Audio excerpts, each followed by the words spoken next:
جینا مرنا پاکستان میں. اور مجھے افسوس یہ ہے کہ آج وہ لوگ اوپر بیٹھ گئے ہیں اور بٹھائے گئے ہیں ایک تکبر میں ایک آدمی نے جس نے سمجھا کہ وہ اتنی طاقت ہے اس کے پاس کہ وہ جو مرضی کر دے، اور قوم بھیڑ بکریاں ہیں، وہ جو چوروں کے بھی اوپر لا کے بٹھا دے تو قوم بھیڑ بکریوں کی طرح بس اس کے فرمان مانیں گی. وہ لوگوں کو اوپر بٹھا دیا ہے جن کی دولت ملک سے باہر پڑی ہے، جن کے پیسے، جن کی بزنسز. اور بزنس کیا ہے؟ Real estate.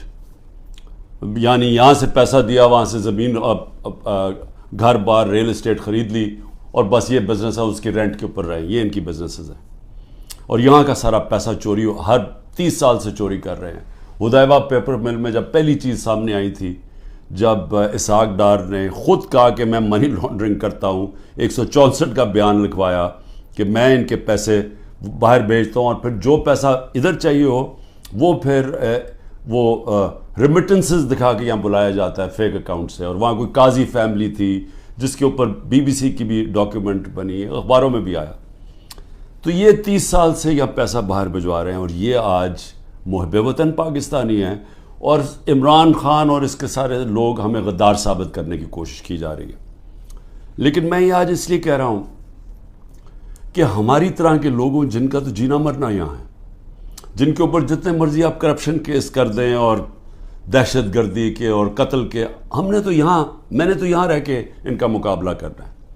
وہ لوگ جو ہر باری باہر بھاگ جاتے تھے، جب موقع ملتا تھا پاور سے باہر ہاتھ جوڑ کے تو باہر بھاگ جاتے تھے، اور پھر ڈیل NRO کر کے واپس آ جاتے تھے.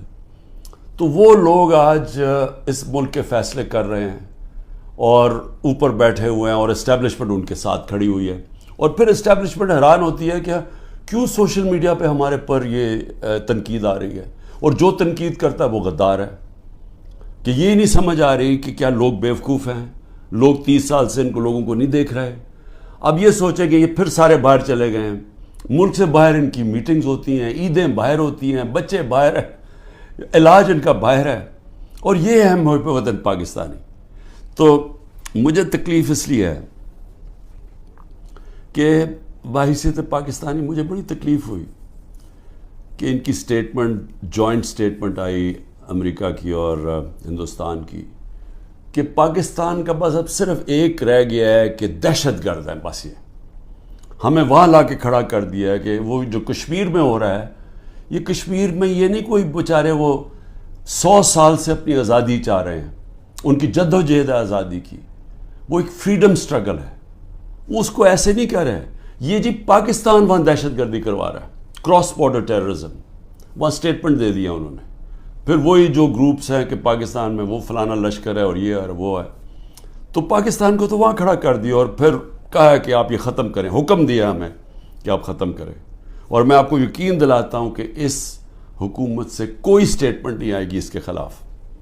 کبھی پرائم منسٹر کے منہ سے کچھ نہیں نکلے گا، کبھی وہ جو باہر بیٹھا ہوا ہے لنڈن میں سزائے یافتہ وہ کبھی بولے گا نہیں، زرداری کبھی نہیں بولے گا، کیونکہ ان کے اربوں ڈالر ملک سے باہر پڑے ہیں، اربوں روپیہ ان کا باہر پڑا ہے، اور ان کو سب کو پتہ ہے ان کا پیسہ باہر پڑا ہے.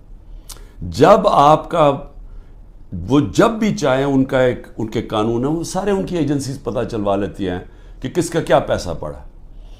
اور یہ جب جواب نہیں دیتے اور یہ سمجھتے ہیں کہ ہم جناب ان کے جب جوتے وغیرہ پالش کریں گے تو وہ ہمارے سے بڑے اچھے ہو جائیں گے. اور بلاول بھٹو کی پتہ نہیں کتنے اس نے اربوں روپیہ خرچ کیا اپنے دوروں کے، ہر دوسرے دن امریکہ گیا ہوتا تھا. انہوں نے بھی بڑی خدمت کی ہے، سب وہاں ان کو خوش آمد کرنے میں آگے تھے.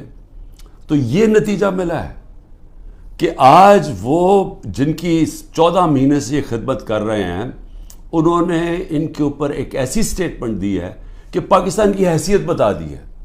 ہندوستان ہے اگلا، آپ نے ہندوستان کے اگر اسی طرح ان کے چیلے بن کے رہنا تو ٹھیک ہے، نہیں تو آپ کی کوئی حیثیت نہیں ہے. اصل میں اس کا یہ مفہوم نکلا ہے. مجھے کیوں تکلیف ہے اس کی؟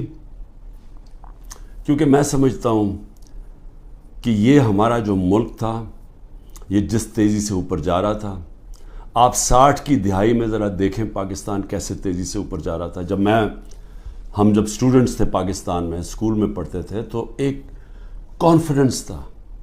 میں جب 70 کی دہائی میں کرکٹ کھیلنے گیا ہندوستان تو وہ ہمیں اور طرح دیکھتے تھے. ان کو پاکستان کمپلیکس تھا. ہم ہر طرح آگے تھے ان سے. پاکستان کی مثال دی جاتی تھی 60 کی دہائی میں کہ ڈیولپمنٹ ماڈل دیکھیں پاکستان کا کتنی تیزی سے ترقی کر رہا ہے. ہمارے اوپر بلکہ ایک کتاب بھی کسی نے لکھی تھی کہ ایشین میریکل کہ یہ وہ جو ملک ہے جو سب سے تیزی سے ایشیا کا کیلیفورنیا بننے جا رہا ہے. میرے ساتھ ملیشیا کے شہزادے پڑھتے تھے آگے ہمارے ساتھ HSN میں. یا سارے مڈل ایسٹ سے پاکستان کی یونیورسٹیز میں اسٹوڈنٹس پڑھنے آتے تھے. پاکستان کے اندر ایک ہوپ تھی, کانفیڈنس تھا. 70 کی دہائی میں جیسا میں ہندوستان گئے تو وہاں میں اور طرح دیکھتے تھے. 80 کی دہائی میں بھی ہم جب میچ کھیلنے جاتے تھے تو جب واپس آتے تھے پاکستان تو لگتا تھا کہ غریب ملک سے امیر ملک میں آ گئے ہیں. میں 80 کی دہائی کی بات کروں, یہ زیادہ دیر کی بات نہیں ہے.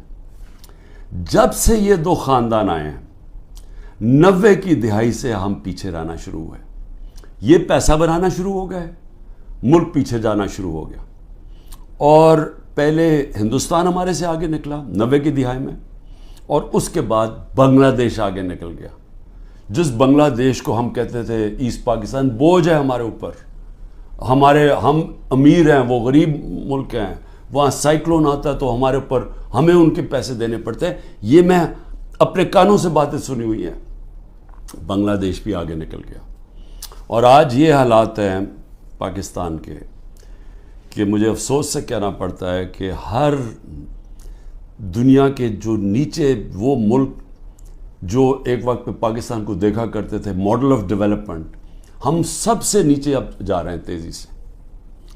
اور سب سے جو افسوسناک بات مجھے کیا لگتی ہے, مجھے یہ آگے جو خوف آ رہا ہے کہ اگر ہم نے ابھی اپنا راستہ نہ بدلا اور جس راستے پہ یہ لے کے جا رہے ہیں, یہ جو فیشسٹ رجیم اوپر بیٹھی ہوئی ہے, جس تیزی سے ہمیں اس طرف لے کے جا رہے ہیں, آگے بالکل ہی امید ختم ہونے والی ہے اور یہ بربادی کی طرف ملک جا رہا ہے.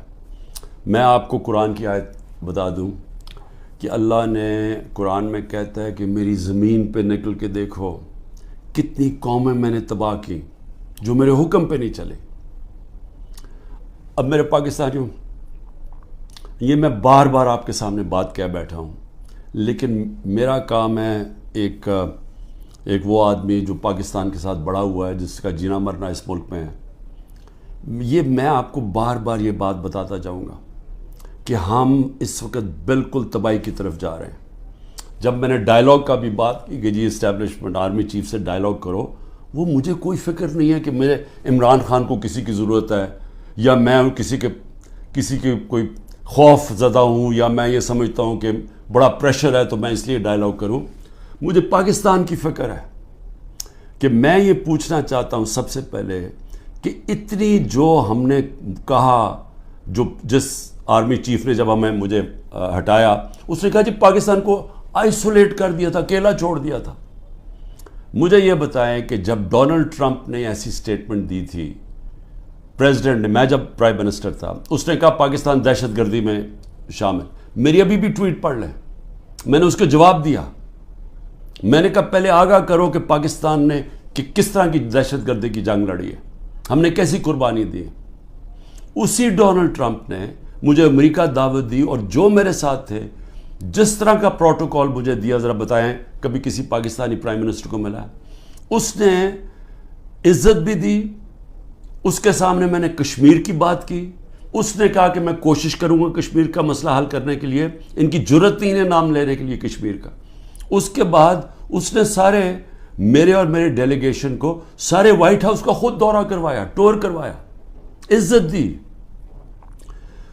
میں یہ کیوں کہہ رہا ہوں؟ کیونکہ میں مغربی ذہن کو سمجھتا ہوں.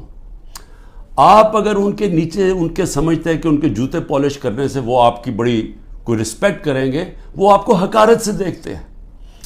وہ سمجھتے ہیں جو اپنے ملک کے مفادات کے لیے کھڑا ہوتا ہے وہ اس کی عزت کرتے ہیں.